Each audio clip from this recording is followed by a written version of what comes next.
ring magic tricks revelation mga ka-magic kung paano gagawin na gimmick. After I perform, ituturo ko mga ka-magic ang gimmick nito. Just watch. Ilagay natin si ring dyan. Walang ibang sinisuot. Just watch mga ka-magic. Yan. In 1, 2, 3.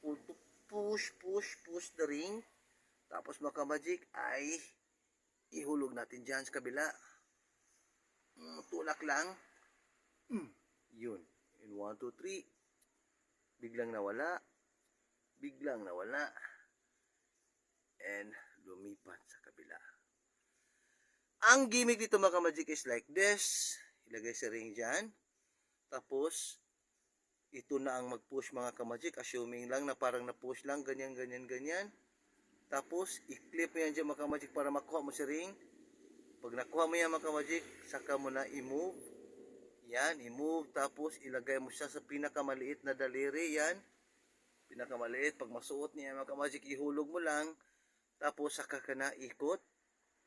Tapos, assuming na parang sinusuot. Yan. Tapos, hila. 1, 2, 3. Again mga ka-magic. Gawin natin ulit mga ka-magic. Ring. Lagay natin dyan. Walang ibang sinusuot. Just watch. Push natin, tulak, yan. Tapos, watch.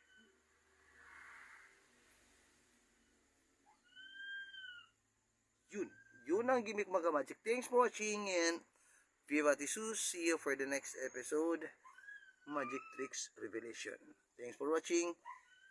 Viva Jesus.